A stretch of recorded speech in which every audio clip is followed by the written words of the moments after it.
Welcome to the First Turn. I'm your host, Hyena, and today, Llama and I are evaluating our predictions for the Not 40k preview. We talk about the recent point changes and Battlescroll update for Warhammer Age of Sigmar, and talk about some of the balance changes made for Warhammer 40k in their first balance pass of 10th edition, and more. Enjoy.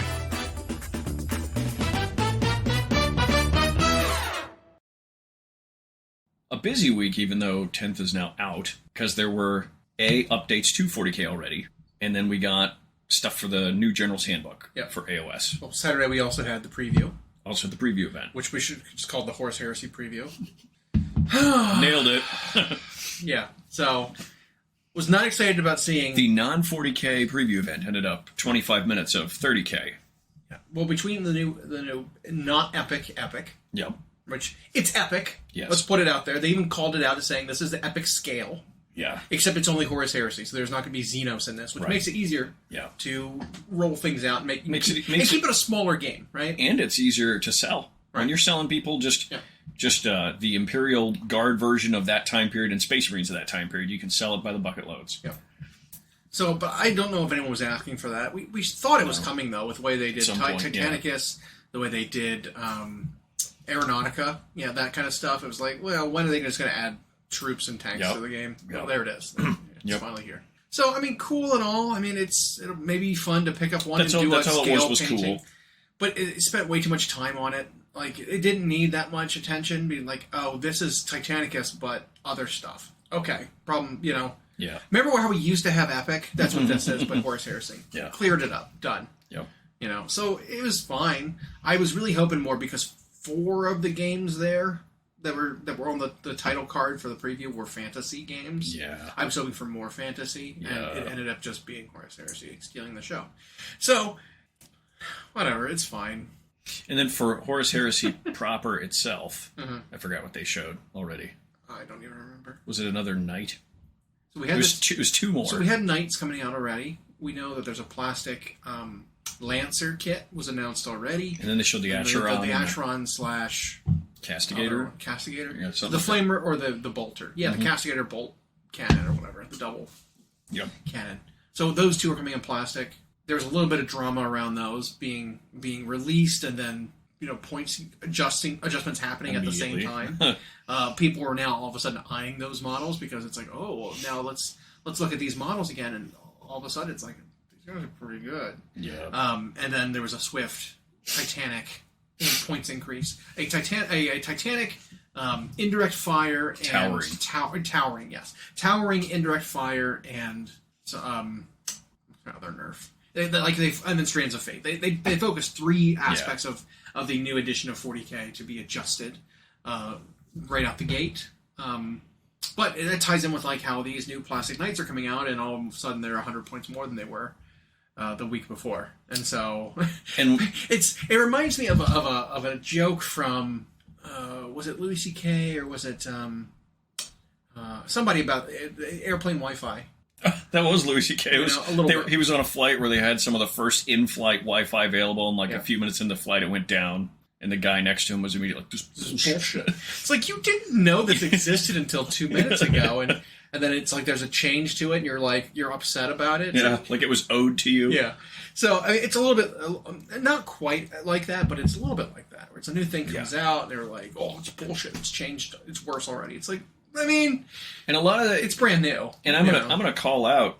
I think a lot of the people doing that griping haven't even played games, at least not with the models that are that are getting the adjustments. Yeah, like their data's coming from somewhere, and no major events have happened, but they're getting data feedback from somewhere. They're getting people writing in, and so they're making these adjustments. A lot of the people going, "Oh, crumb!" It's something it's something they haven't even played yet. Or it's just because it's part of their army, they're mad. Yeah. And or it was brought up on the internet as being like, hey, try this busted combo. And you're like, I can't wait to try this busted combo. And then it gets fixed. It's like, shit, I didn't have a chance to try the busted combo. It's like, well, it's a busted combo. So now if I play, it's going to be more fair. Yeah. The Strands of Fate one, though, I think was pretty big. Right? It was. I don't know if it was enough. I would like to... So some of the quick changes they made were to points overall. And then limiting how often you could do the Strands of Fate. it's not elegant fixes because, I mean, they kind of just did like a sweeping, well, if you have towering, you're more points now. Yeah. They didn't really, with most things, I feel like, adjust the points accordingly. They just kind of did percent increase, go. You know, it was just like general 15 to 20% increase on everything towering, submit. Yeah. You know, some things didn't really need those points adjustments up from towering because they were already kind of lousy for their points. So going up just means like, well, the next change we'll see is they're going to come back down. Some of them, right? Like, I know people pointed out the Lord of Skulls did not need to go up in points because it wasn't that good.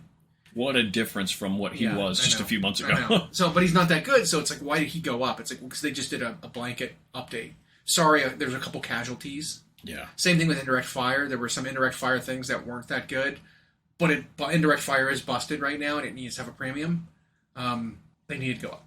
So, like, the Grey Knight one was brutal, because there's a unit that gets to fire their weapons ignoring line of sight. Like, because they've got, like, spectral sight, they can see through walls and stuff.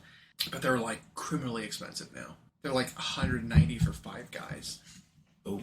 Yeah, it's like, oh. So it's brutal. It's possible they're thinking that keyword, that towering, or the indirect fire, just needed to have more baked-in cost, and so they just now level it. And it's like, we can do this right now. We'll just increase points. Because, again, the game is still in its infancy. But other things on the preview event. So we were a little let down because we were hoping this was fantasy games. We're going to be getting all their stuff. Very little was shown. As far as the old world, we kind of called it. Yeah, I mean, it was the wrong army. I was more ambitious in my estimation that they were going to show a second army. Yeah. Sorry, it's another hero for the same army we've seen. For Britannia. They confirmed it's a resin sculpt. Yep. They didn't even show us more of the map, so they actually gave us less than what I expected. Yep. Underworlds, we got another Skaven. Which I hate Clan Pestilence, so that's not even for me. You know, you'll still buy them. I don't think I told Moose don't order one. I don't want it. Then I'm going to buy it. It's stocking stuffer. You're getting it. You're getting because the models themselves looked real good. Sure. But I was disappointed that it's like, oh, so this is Underworlds really, and it's therefore only a one-off unit that you can add to your AoS. It's not the what we kind of like when they create a unit from multiple game systems to replace an old one, right? Like I've kind of fallen in love with that release type thing. You know, the Warcry one has bin the best one when they do that. I mean, they did it for Kill Team too, when they come up with the new Tau. Yep. What are they called? Pathfinder team. They did it with a Kroot squad, which I think they should just replace the old Kroot, not been a completely different Kroot squad, but whatever. But they did with when they're updating kits through that, and then through Warcry, they're creating kits to replace their existing ones. The new the Hunters of Hanshi for Lizardmen replaced Chameleon Skinks. Yep. Chameleon Skinks are gone. They were old, ancient metal and resin models. You know, they were awful. Here are these new ones. They basically replaced them. The regular unit is not in the book anymore. Yeah, and great. I like it when it's infantry. You and I, in fact, were talking. By the way, we're drinking something different this time. We've got this Blood Orange Radler by Grey Brewing Company. Yep. Never had it before, but it is quite tasty. Yeah, so imagine you're riding down a cool, crisp river. It's like a Blue Moon. It's kind of that style where it's like a fruity, light, refreshing, while cold summer beer. Yeah, very good. But you and I were talking that they don't do enough for AoS in terms of infantry releases. Yeah. Or cavalry. They do plenty of box sets that re-release the same infantry. Yeah. But it's always like the existing kits, the newer kits. They don't republish new, sculpts of old models. They spend all this effort on heroes on foot or great big centerpieces, and they always look great. And so the army, the players for that faction or the painters feel like they're getting something. But then when we sit there and look at the roster, that's small, or they've got really old infantry units or a really old monstrous infantry unit or whatever.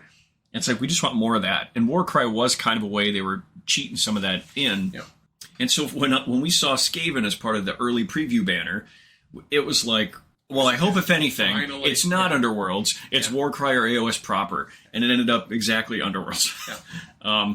So it just... And it was the worst clan. Yeah. Like, okay, it's fine. It's fine, though. But it was only a little something. Right. I mean, there's still plenty more teasers that have been made on their Tuesday previews. The River Engine? That are clearly scaled. And we haven't checked the boxes for them yet. Like, some of those rumors haven't been solved. Yeah, one of the most recent ones has, like, a skull with, like, a stone coming out of the mouth. Mm-hmm. That was an old, like, bell ringer Skaven model from way back in the day. Yeah. Where it had this, like, staff with, like, a stone on the end with a skull.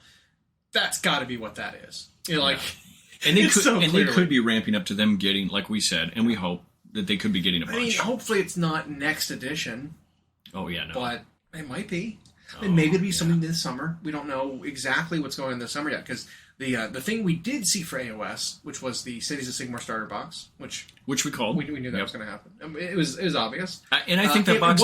It wasn't a versus box, but we also called that too, where it's like, my optimistic hope was a versus box, but it was probably going to be like Slaves of Darkness, like Lumineth, like Lizardmen, where it's like, here's your box, here's a special edition version of the book, you know, here's your beginner models, and here's your starter 2 months out, you know, out from when the book actually releases. Here's your early, you know, starter kit.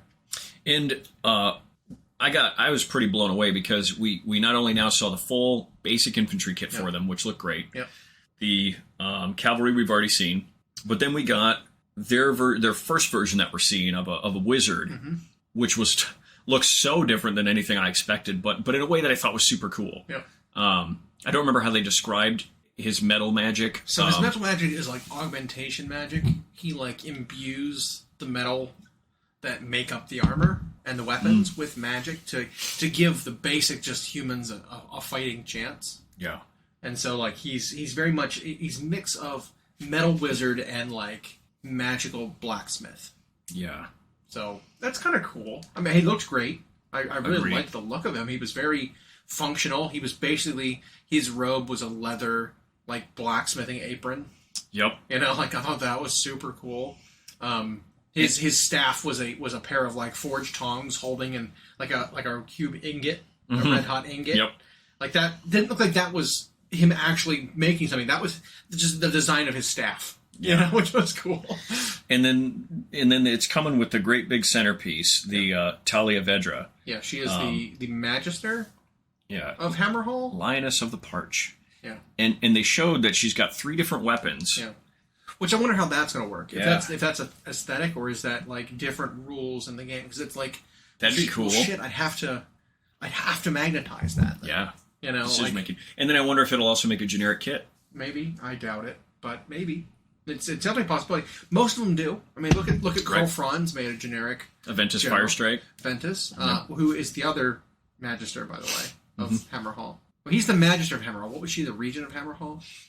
She's one of the leaders of the military. But she's also the human. But she's also leader, yeah. So I think that's interesting. I kind of want to know what the story is between them two then. If they have any interaction, because they're both like, you know, is it she's the leader of the human army, and then Aventus is the leader of the, you know, Stormcast army, and they kind of butt heads sometimes or something? You know, it's interesting that you bring that up, because, and we'll try to get back on track here, but I was watching the latest Hammer and Bolter episodes. The newest one was about Lucius the Eternal. Super cool story. I've not had a chance to watch it yet. The one right before that was AoS, and it was set in Hammerhall. I think I did watch that one, though. And what I liked about that one is you had like a witch hunter-ish guy go down with a couple of mercenaries, and they were on this hunt to find somebody, a noble, and they thought it was like Skaven who took them, or who were selling them, the people like trafficking them, which that was a neat layer that they need to put more story into. And it turned out it wasn't that. It was a vampire, basically, who was buying them and then draining their blood. But like, there was the relationship there between like that witch hunter guy and then someone who's a part of the Stormcast who does something similar. Because the witch hunter even got to a point where he's like, well, I have to get the Order involved. And the Stormcast guy shows up at the end, who's got this weird rack of bones on his back, and like, and so what is he? What is that guy supposed to be? I don't know. I mean, I would assume a relictor or a castellan of some kind, or maybe even something that we haven't seen yet. But I think that parallels the dynamic you're talking about. Like when you have these human people who are very high ranking, and then these transhuman Stormcasts who also fill a similar role. Like, what's their hierarchy? Right. You know, because I know a lot of the times when you look at the layouts of like some of the cities that they established, the conclave of Stormcast are very separate from the city.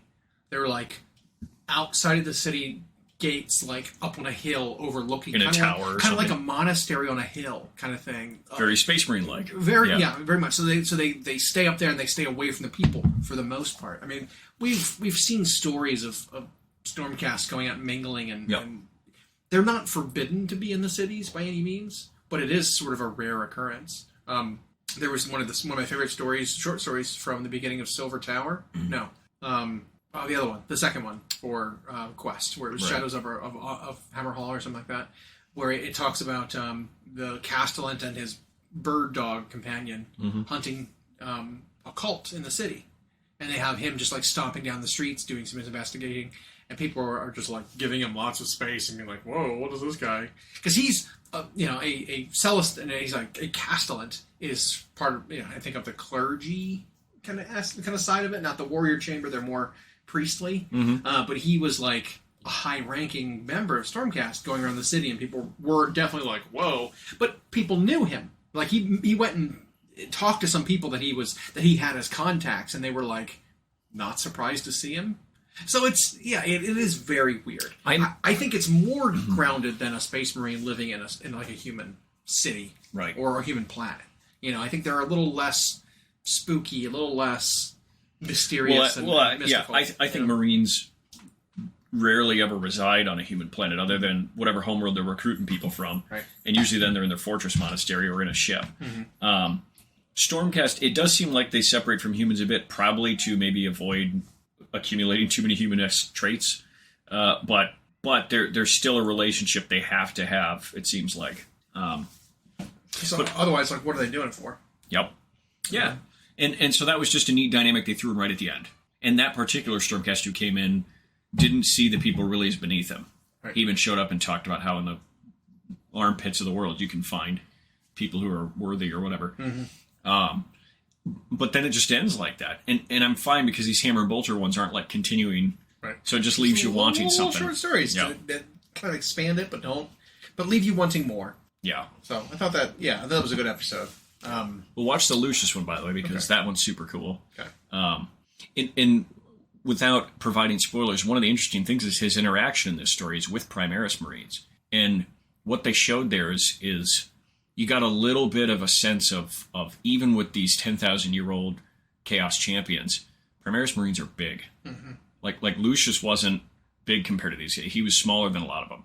And the Primaris guys were tough, unlike they are in the game. They were... Well, they're just regular Marines in the game. Yeah. Like, they're literally no different. They were a little tougher to get rid of at times. And they actually seem almost more robotic. Like there was just less, even less emotion to them than there is to an old Marine. But, I don't know what chapter they were supposed to be. Maybe they were red of some kind, but maybe Blood Angels. But, it's a good episode. But back on, that was otherwise for AoS, all we got was the cities. Yep. Preview, which we kind of call. It wasn't clear whether that centerpiece model was releasing alongside the starter box or if she was included in it. I wasn't sure. My gut tells me outside of it because the contents of that box were okay compared to one of the normal starters. Like think of Lizardmen. There was 10 cavalry, 10 10 lizard warriors. You had the Slan, right? The Astrolith Bearer. I think that was it, right? Yeah. It was like 2 characters, 10 cavalry, 10 infantry. Yeah. That seems right. So this box feels about the same size. 10 infantry, 5 larger cavalry, 2 characters on foot. Yeah, because there was also the Free Guild Marshal. Yeah. Who I thought looked great. Yeah. And that one's got different weapon types. Yeah. And different loadouts for him, too. Yeah, he's got the 2-handed hammer, or the sword and shield, or the double pistols. Yeah. For that. And we also know that the other ogre with the perch exists and wasn't in that box too. So I'm of the opinion that main like Griffin character is. I'm sorry, not a Griffin. It was a Manticore. A divergent choice. Yeah, as a Manticore. And I think you're right. I don't think she's in the box because that looks like the picture of the box. Yeah. And it's the 2 characters, the 5 cavalry, and 20 of the infantry. 20 of them, 10 and 10. Okay. Yeah, that's probably the contents. Yeah. Which is fine. And then they just showed her off also. Yeah. And then we've also seen the ogre guy with the dude on the back. I'm positive that's not all. There's got to be more. No. Yeah. I think, like I said, Lizardman, I think, is a good comparison. With the number of kits that Lizardman got, I think we're going to get a similar thing, too. For our human army. Yeah. For the game. Which is cool. But they did confirm that dwarves aren't out. Elves aren't out. Yep. Elves and dwarves are still part of those cities. They showed alongside of some of these new models, I saw a picture of some Iron Breakers, or Iron Drakes, like the ones with the cannons. Yep. Who are head to toe in metal. Yep. Yeah. So they're still there, which is cool. No hopes for a dwarven hold separate army at this point, but that's fine. Yeah. No indication of what was being released for the campaign, the summer campaign. Which what is it? What day is it? Oh, it's mid. It's like early July. Yeah. Fully summer. We still don't know much about the new campaign. Nope. The first book is coming out, I think, on pre-order this weekend. Yeah. The Harbingers Part 1 or whatever. But we still don't know anything about it. And for Warcry, they actually had a unit of Cruel Boys, is what they showed off. Which was interesting. 2 baboons. I actually wish they would just have a full beastie unit of those things. Right? Why are they part of a unit? Just make them... Maybe with this unit, they recruit some baboons to be part of the unit, but then just give us a unit of baboons separate. Yep. You know, like, give me that. I want a baboon army. And then have a monstrous infantry one. Yeah. That's like gorillas. Like a white, like a silverback gorilla baboon, like mix. Just AoS. Yeah, exactly. That'd be cool. Some big monkey monster. Yeah. But in addition to that, the previews, which I said we were okay on our accuracy this time around. I mean, the obvious one for Sigmar, yes, it's a check mark. Horus Heresy, did we even guess? I don't remember. We didn't care. We didn't care. And it just ended up eating up so much of the time because of the epic game. Yeah. The Legios Imperialis. But I don't think we called the other 2 games. We were off on the armies we guessed, but they're always a crapshoot. We thought, Underworlds, we were like, we don't know, because they just pick a random army and give us a thing. We thought Skaven were going to be Warcry. Yeah. And it wasn't. I was hoping. Yeah. It was Cruel Boys. And then Old World, we were kind of right. We said it's going to be a resin character, and we just thought it'd be Tomb Kings. Yeah. So that's fine. It was on our chart of pessimistic to optimistic. It was slightly below mid. Yep. There you go. But we also got the some previews and some points and some changes to the rules of AoS. Yep. Through the new seasons, General's Handbook and Battlescroll. And that Battlescroll, right? The one had a lot of pink text. Yes, it did. And so that one, it was a lot to read through. I mean, points changes are always take a minute to digest what's going on. But we will repeat that the way they do it for AoS is the best format. I know. The fact they show you the pluses before and after. Minuses, color-coded. Like, they only show us the things that are changed, but there is also a full document of all the points online that show you the zeros, not the no changes, but then have the plus and minuses in addition to it, which is nice. Yeah, and some of the armies that were struggling a bit, I noticed, namely Stormcast Eternals, which I don't know if we ever thought we'd be saying that, but Stormcast in the last few months slipped quite a bit. They were pretty weak. They were a little too expensive all around. Night Haunt, we're struggling. Auric Warclans, obviously. Skaven. Slaves to Darkness.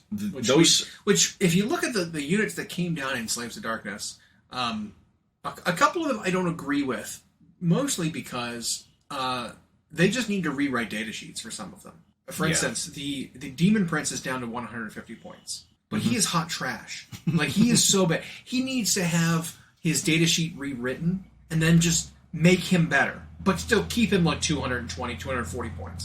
Because right now, for 150, he is just a Chaos Lord with 2 wounds extra. That is all he does. Yeah. But with less energy.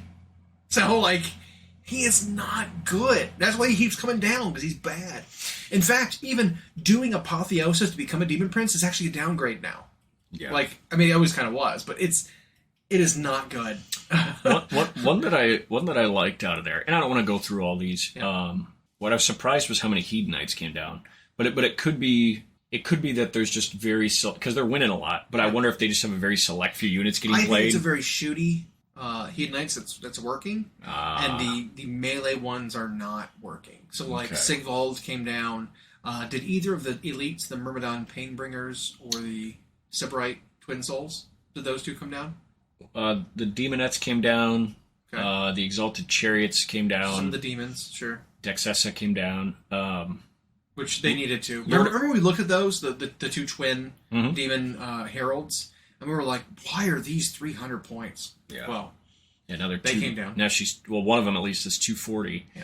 And then, Sigvald came down 5.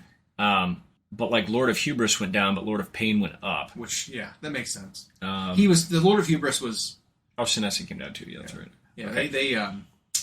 They were... The Painbringers went up. Why? The Slickblade Seekers went up. Okay. That kind of makes sense. They are 4-wound cavalry. The Slangor Fiendbloods came down. Which is good, because they're crap. Like I said, all the Chariots came down. Shalaxi came down. In the Slaves, it was almost everything. Yeah. Came down. But I'll note the things that didn't change. Chaos Knights, which are very good. Varangard, which are very good. And Chosen. Yep. None of those came down, because they did not need to. They are...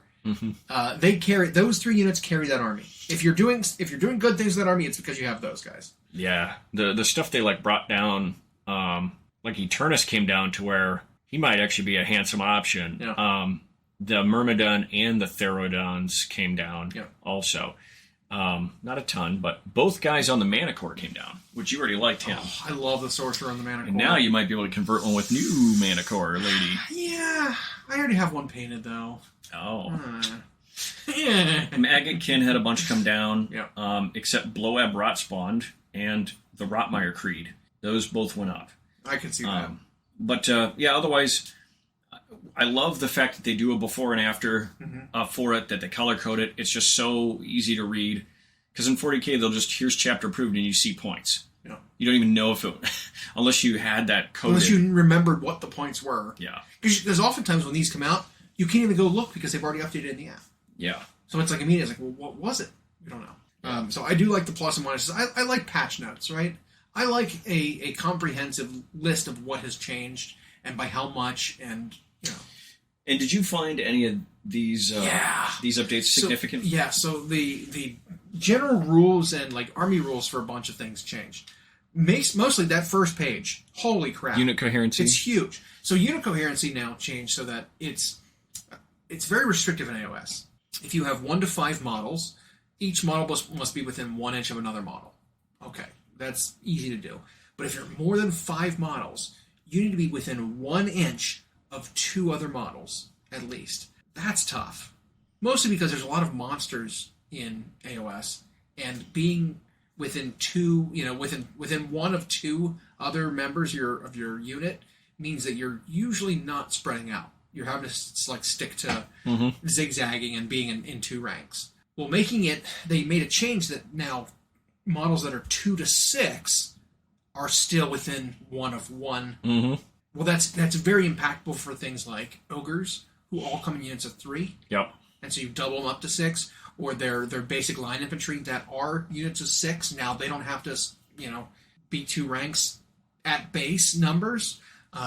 Elite cavalry that comes in 3s and monsters cav that come in 3s now can spread out and be 6 wide. So it is an impactful change for more elite armies. It is nice.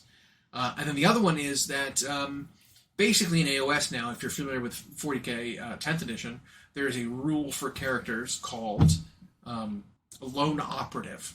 And what Lone Operative does is it makes it so that you cannot be targeted by shooting attacks if the enemy is more than 12 inches away. Mm-hmm. Well, the new rule for Lookout Sir in Lookout Sir in AoS used to be, well, if you're next to an infantry unit and you're a guy on foot with 9 wounds or less, you're -1 to hit you. Big fucking deal. Mm-hmm. I'm sorry. That didn't matter. Volume of fire just ruins your life. Yep. Foot characters were pin cushions. To the point where it's unless you had something, you probably just didn't bring foot characters. They were a liability. Well, the new change Lookout Sir is still -1 to target them if they're within 1 inch or 3 inch or whatever of a unit of 3 or more models. Mm-hmm. And if they're under 9 wounds or less, if the enemy is 12 inches away, you can't even target that character on foot. That is a fantastic change. That is great. Yep. So, some of the most durable foot heroes in the game had rules like this already, and that's why they were useful. Necromancers and things like that, they could just pass wounds off to their unit nearby so they could survive. Well, all of a sudden, it's like, well, now you have another layer of defense through this. You need to be within 12 to even target that character.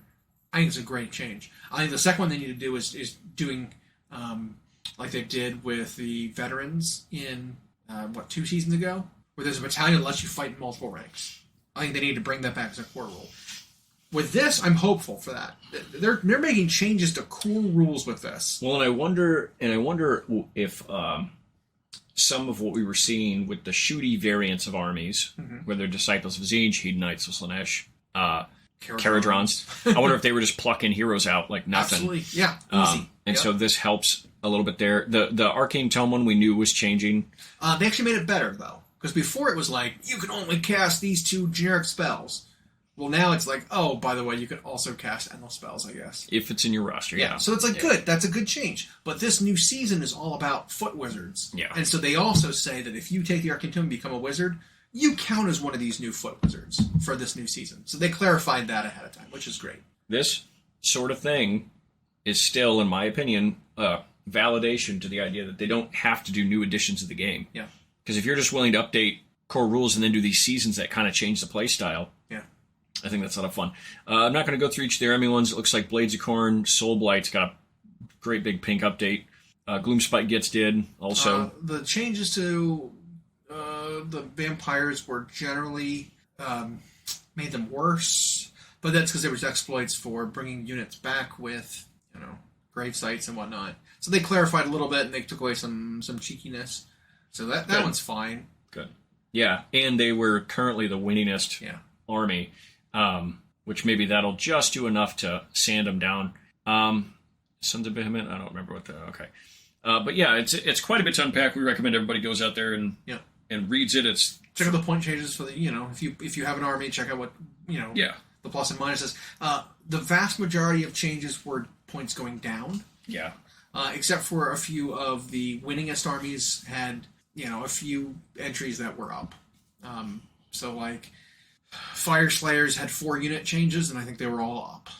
Because they needed some up. Like, there was a few things that were too strong, and so they went up, 5, 10, 15 points, whatever it was, per, and it kind of fixes things. Nagash did come down 65 points, back to 900. But every edition of the game so far, they throw and remove points on and off of him just like crazy all the time. Yeah.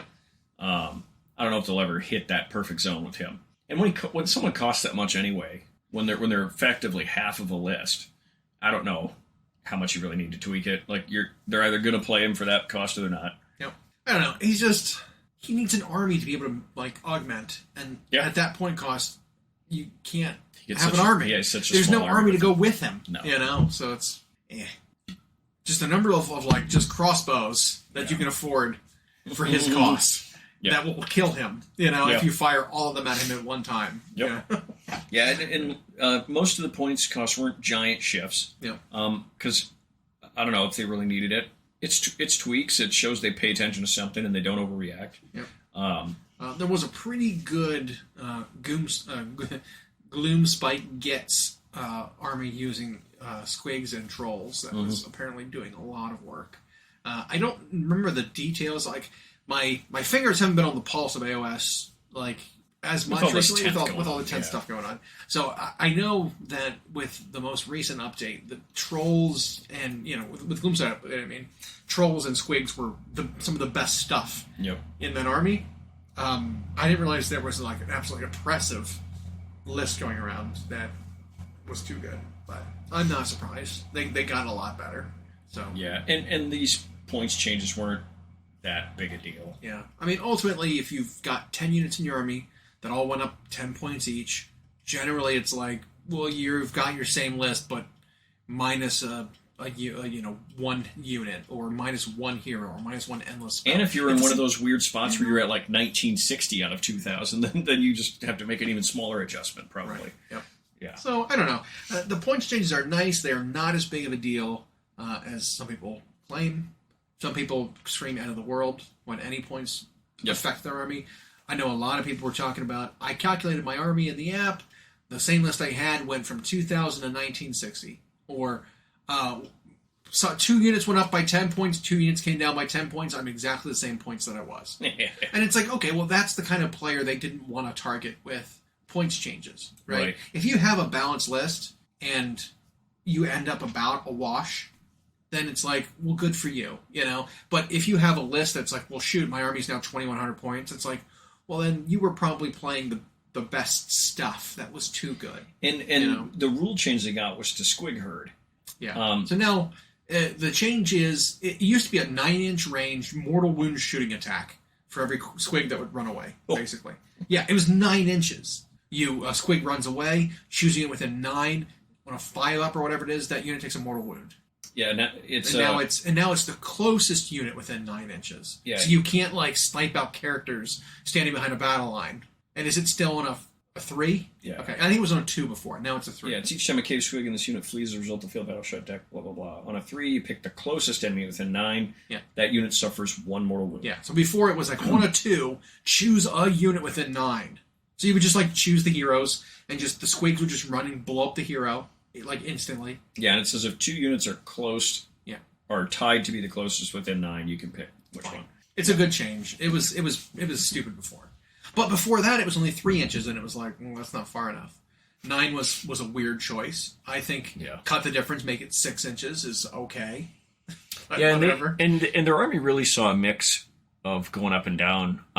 You're right. Most of the ups were just 10s. Yep. There was some Grincrack the Great who went up a little more. Yeah, he was a very, very undercosted Underworld Warband.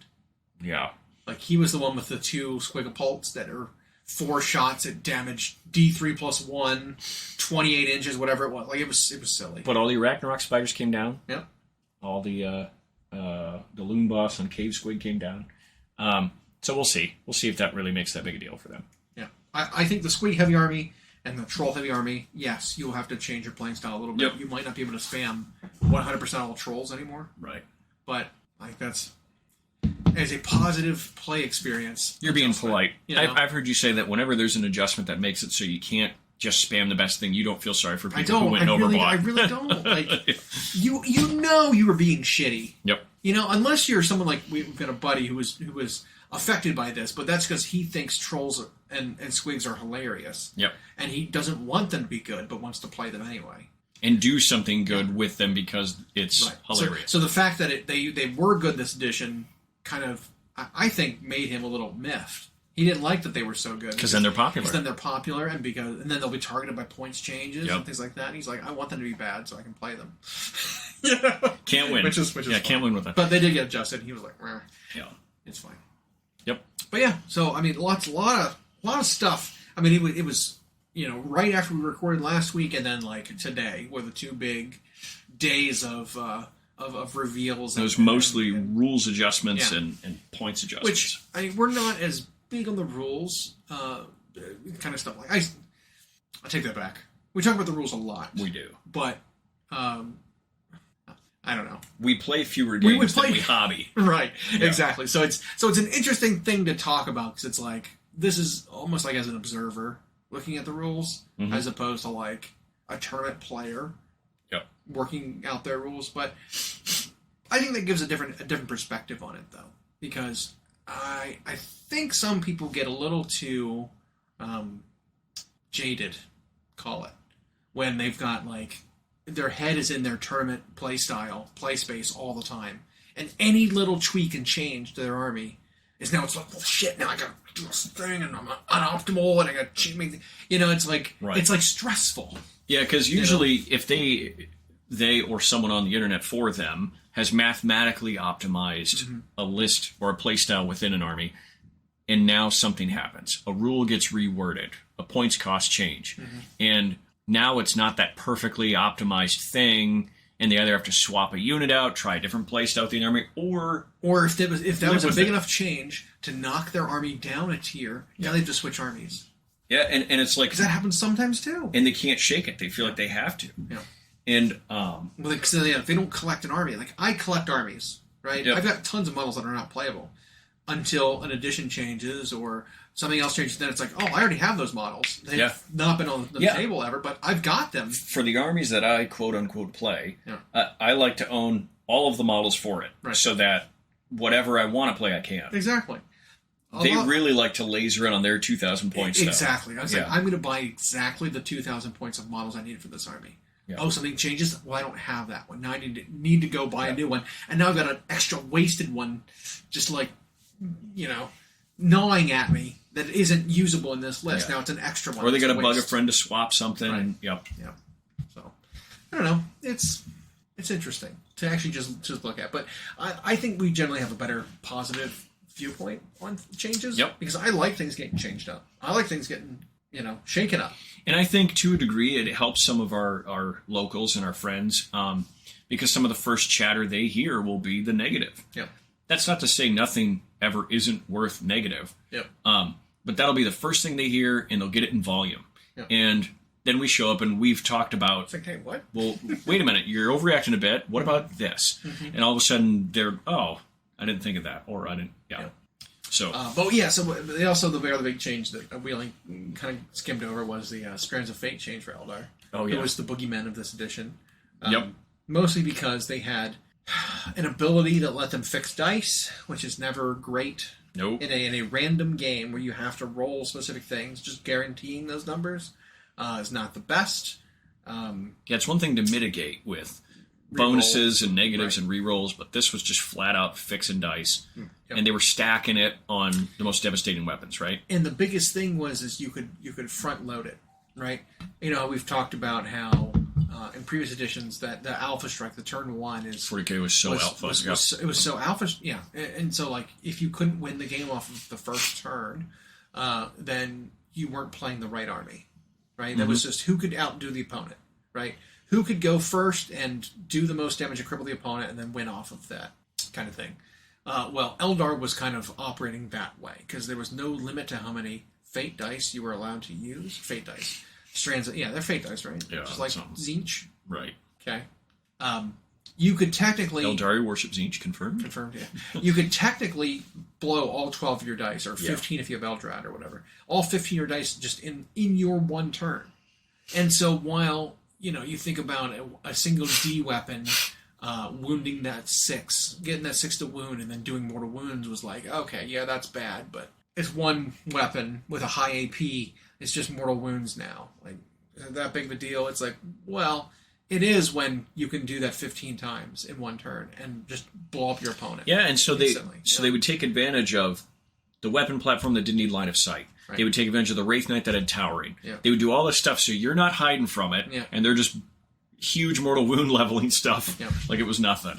And so the change was, well, you have to spend your dice slowly over the course of the game now. Yeah. So It's your like once per 12 or phase or 15 whatever. dice or generating action one is one per phase.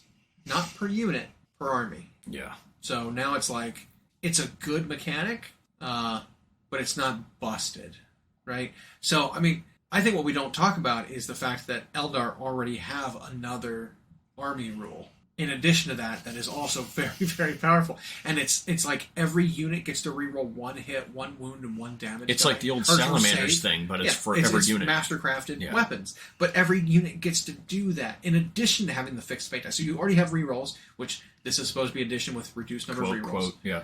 It isn't. There's so Right. there are so many more rerolls in the game now than there were. Just throw it out there.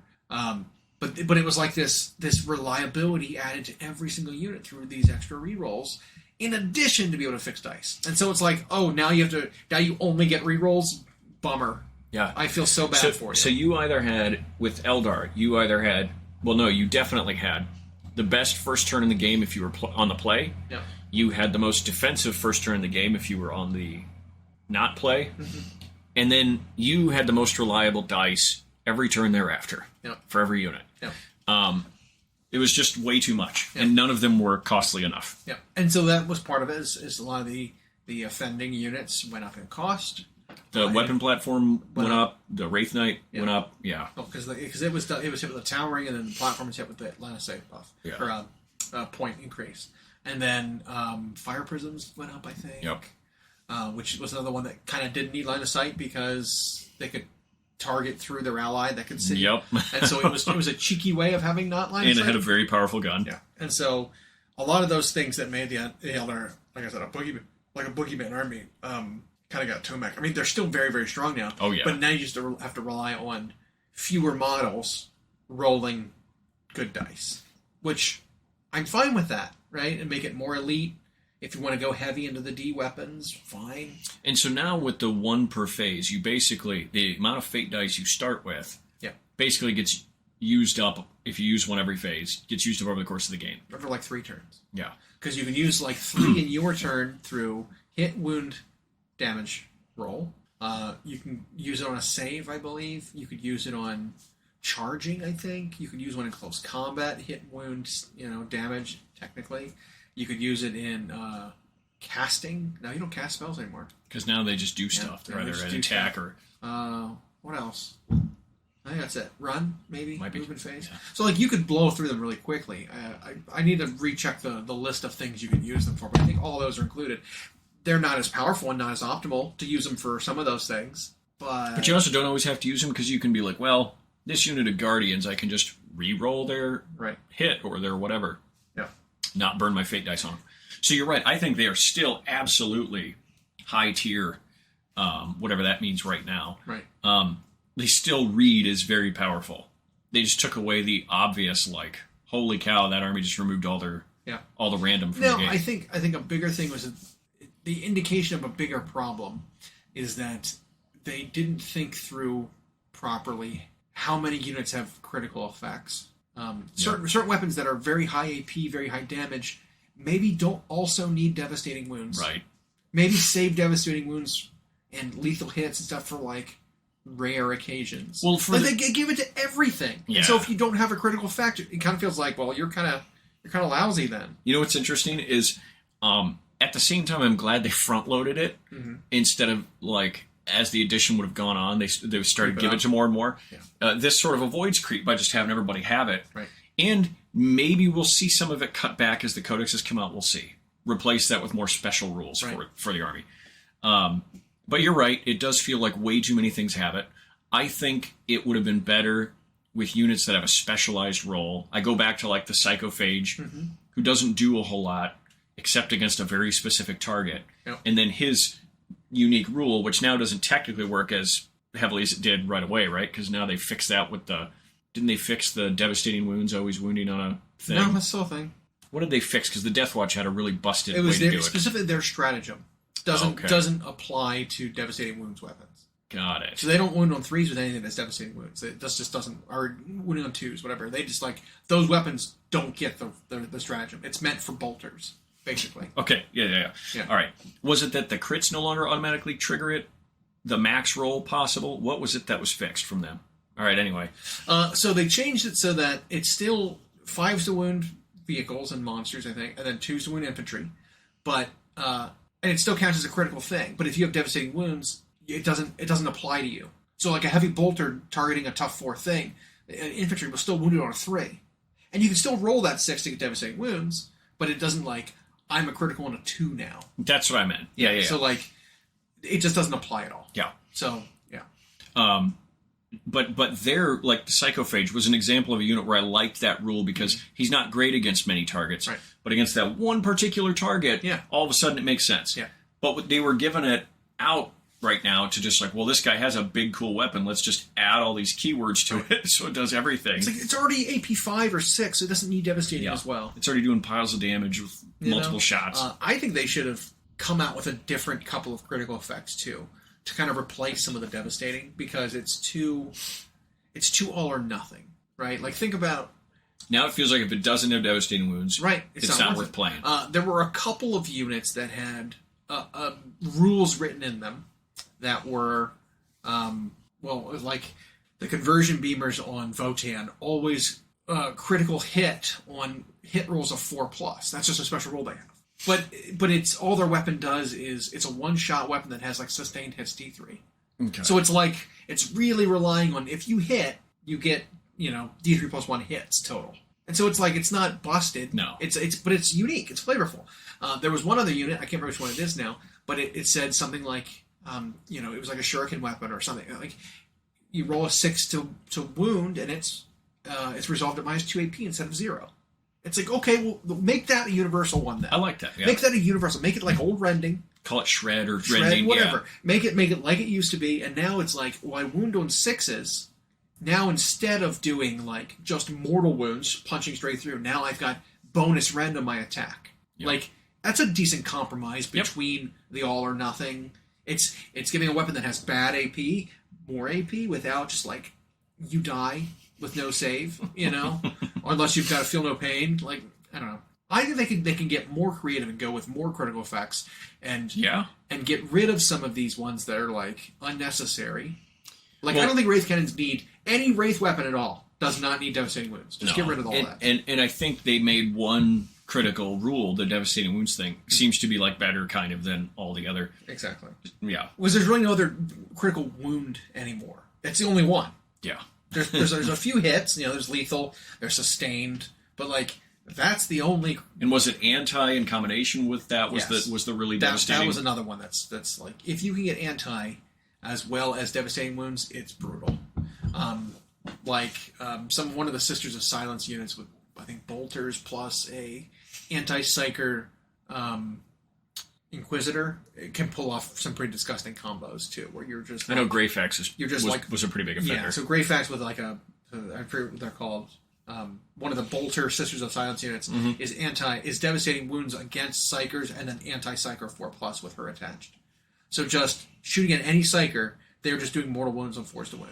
Yeah, it was basically there were what you can make of this version of Soup, which is basically like a unit module plus Space Marines or whatever. Right.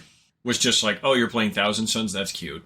Like that unit was ultra awful for them. But the nice bit is that you're limited not just in points, but you're also limited in the number of units you're allowed to soup in.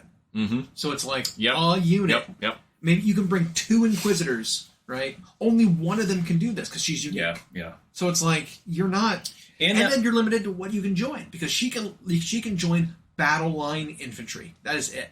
So it's like, well, what's the scariest battle line infantry she can join? Intercessors? Like there isn't anything in Space Marines. You know what I mean? Like there's no battle line that like really makes use of that. Well, and I don't like that when there's something that's so devastating against an entire army, and then it becomes popular, and so just no one ends up playing that entire army. But I like real hyper specialist modules like that, even when they are really powerful, when it's limited, and someone could take that to a tournament setting and then just not run into the armies that's optimal against. Zero value out of it. You run into Necrons and Tau and Dark Eldar all day, and then all of a sudden it's not that useful. Yep. Yeah. And that's the gamble you take, though. Yeah. Playing a very specialized thing. Like, if you bring the Space Marine Lieutenant on foot with Phobos armor with combi weapon, and then you just never fight a Tyranid army because he's got anti-Tyranid. Yeah. It's like, what an odd, specialized guy. Yeah, I don't even like that. I don't like that at all. Yeah. I've never liked the ones that are so anti a specific faction. army. Yeah. Like, there were things with, Crimson Fists were anti-orc. Yeah. Like, they got all their special benefits were just against orcs. Yeah, and they've had stuff that's been anti-Traitor Legion and stuff that's been... And it's just too specific. The old Space Marines were only Death to the False Emperor versus Space Marines. That's the only thing they got their benefit against was Space Marines. And while that may be a more reliable one because you're probably going to fight Space Marines. Well, not that edition because Space Marines were not playable, really. But like that might be one of the ones that's the most reliable and most safe because so many people to own have. Space Marines. Yeah, exactly. And a lot of people are going to play them because they're the favorites. I don't know. Yeah. It was really funny. Yeah. But you're right. Like, I like specialization. I like diversity. And I think they can go a little that. further. They've given us some of that, but I do think Devastating Wounds in particular is just so good that you have to play as many of those units as you can. Think about this one. Here's another one that's an example of just invalidating other things. When you look at Space Marine weaponry, the anti-vehicle weapons that they have available are all pretty bad. Like, pretty much all of them. las cannons, one-shot weapons. I mean, granted, they're strength 12 now. Yeah. But, you know... Las cannons haven't been good for a long time. Fine. Yeah. But I think they might be the best anti-tank weapons that Space Marines have. Because I do not like any of their melta-guns. I think melta-guns are crap.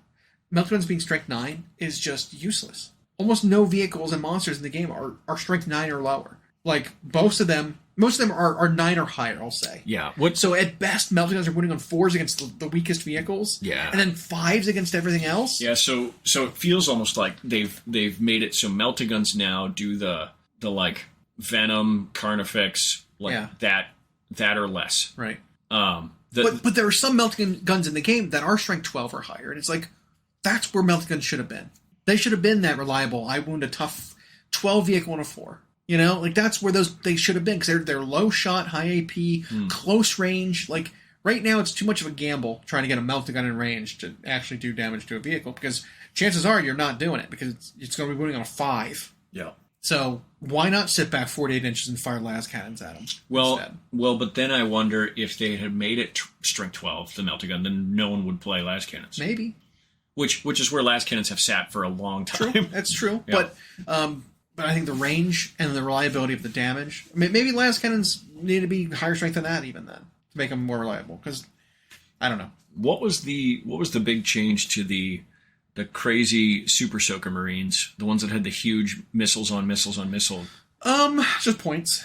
Okay. They went up in points. They went up 50 points for 5. Because they were dirt cheap, had 80 modes of fire, and they were all really good. They were 120 for 5, and now they're 170 for 5. Okay, that's a big bite. Yeah. But the kicker is I mean, they need to be more points, but the point penalization is for their indirect fire mode. They have just a normal missile launcher mode that at 170 for 5 feels awful. Because it's a direct shot, like super crack missile. Yeah. And it feels really bad for that many points. But it's like, well, we gotta make the points cost of the indirect fire more. It's like, well, so other weapon option, you just suck now, you know? But then the missile launcher is another one, even on like Devastator Marines. Missile launcher is pretty good. It's a reliable, 2-mode of fire still, blast or anti-tank for the crack. But my favorite is the grav cannon, because the grav cannon, unlike every other single gun that's one shot, is 3 shots. And while it's only strength 6, it's anti-vehicle 3+. So it always wins vehicles on a 3. And granted, it's only AP 1, but it's 3 shots at 3 damage. Yep. And it's like, just need you to fail 1 or 2 of those. Right. Yep. That's impactful. And you've got 4 guys with 12 shots, just like make a bunch of saves. Yep. I feel like that's a template for what they could have done with melta-guns, where it's like, they almost made them too narrow. Right. Because now, like we just said, the only units in the game that they're really good to target against to maximize their value are this niche collection of light vehicles and monsters. Right. Which, by the way, the grav cannon would be good against too. Just saying. Against the vehicles, at least. Yeah. Right. But it's like, I feel like the melta-gun should have been, strength 8 still, but then anti-tank, anti-monster 4+. Something like that, to give it the reliability where it's not like, well, you're wounding, it's not the best guy in the game anymore, because some things you're wounding on 3, some things you're wounding on 4s at best against most other things. Like, it adds a little bit of reliability there, but not, it validates everything else. I think with the point increase to the community of missiles on a guy squad, made it so I don't know if the Space Marines necessarily have a catch-all gun. I mean, a grav is good in a lot of situations, but they don't seem to have a catch-all gun, which I want every army to be in that spot where they don't have a catch-all gun. Right. I don't know if they're there yet. A lot of the armies feel like they tried to specialize. Eldar may still have guns that are good at everything, even if they did fix fate dice a bit. I think the closest thing to being the best at everything might be Custodes, though. Custodes are secretly a little busted. They are. Secretly, because I don't think people have caught on to it yet. They are all tough 6 base. Which is big. They're all 2-up save, 4-up invulns. It's very big. All of their weapons are strength 7. Every single guy has 5 attacks with a strength 7 -2/2 weapon. Yep. Their bolters are all damage 2 with AP 1. Like, they might be the best. And then the cost of them, they're the same cost as the Terminator. Like, it's absurd. Like, they're a little ridiculous. I don't understand why they gave each Custodian Guard 5 attacks at 2 damage. That's a lot. The output of a custodian guard is more than because it's strength 7 is more than a Space Marine captain each. It's absurd. Yeah. Like, that's too much. They could have been damage 1 and it would have been fine. So I am of the opinion that maybe they missed the mark on some things, trying to give them fluffy. Because each custodian's supposed Power. to be better than any Marine, right? Sure, Yeah. but you can do it by giving them higher strength. You can do it by giving them higher toughness. You could do it by giving them more attacks. You could do it by giving them more damage. Don't do it by giving them all of it. You know what I mean? Like, and then not pricing them like a captain. exactly. Right? Yeah. So, like, if they were 80 points each, I'd be like, okay, yeah, that makes sense. 80 points may be too much. That'd be but, hilarious. But it's like, they could have been strength 7 -2/1 with 5 swings, and it'd be like, wow, that is strong. You know? Their bolter thing could have been 2 shots at 24 with assault, strength 4 -1/1, and it'd be like, man, that's good. Yep. That's just an auxiliary, just extra shot you get with your beat stick of a staff. Like, that's pretty good. But instead, even their bolters are damaged too. Their melee weapons are damaged too. Why? Why do they need to do that? It could have been. Did they see any points changes? No, not Are that they, I are know they of. expensive currently? No, a unit of 5 custodian guards are 225. How many wounds apiece? 3. Tough 6, 3 wounds. And they all have special rules, by the way. Yeah. One of them actually is 250 for 5. But if your strength is higher than their toughness, you might want to wound them. Oh, great. So they have kind of Transhuman. old transhuman. Yeah. Yeah. So it's like, god damn it. They're a little too good. The custodians are a little too good. You don't play their, like, if you want to play them, you could just, like, leave out all their dreadnoughts, everything, and just play, like, 40 custodian guards, and you'd be fine. Because it's too much high toughness, high durability, stacking, like, penalties to hit them and wound them, and invuln saves, and feel no pains. So all the stratagems they had are now just a part of them. Yes. One of the units has, for a turn, can just have a 4 feel no pain. Yeah. Yeah. And that's not a stratagem anymore. That's each unit of them can do it once per game. That's what I'm saying, yeah. Yeah. It's like they built in all their old Yeah, a little bit. stratagems. They that get made them a rerolls problem. built into them if they're on objectives or you're on objective. They get to reroll wounds against you. So just the damage, and then they have a character that gives them fight first, so they can just, like, always kill you first. The expected damage output of, like, a full unit of guards with a character attached, like, if they get charged by a knight, they kill the knight. How is Trajan? He's The big busted. man. He's very, very good. But even just, like, the normal characters are good. Like I said, the one of my favorite models for custodians is the Blade Champion that came out. Oh recently. yeah. Well, he was bad before. Like, was never played. Now I hear he's really good. Yeah, well, just because you attach him to a unit and they get fight first, he's the one that does that. And he's got a pile of attacks, Yeah, doesn't he? yeah. And so, but you don't care. You don't care. Attach him to a beefy Yeah. unit. You make 6 guys fight first. Fight That's first. it. Guys who just shred. 6 or 10 guys fight first. That's all he needs to do because they'll handle it. Do we like beefy there, or do we like shred? Because one I Shredded think beef? one I think hamburger or steak. Or like brisket. The other I think like pulled pork but I mean, Yeah. but you can do one that's together like a pork shoulder. Either way, he makes that unit very, very meaty. Yeah. Yeah. I could go for some kind of meat though. Yeah. I don't know about pulled or Shredded. yeah. But yeah. Let's eat. Let's go pick one. Thanks for listening. We hope you enjoyed. Check out our new episodes every Friday at Google Podcasts, Spotify, and Audible, or on Podbean. You can also follow myself and Llama on Instagram for more. We are at Hyena Paints Minis and at Llama Paints Minis. Music provided by Kevin MacLeod at incompetech.com. And as always, we'll catch you next time.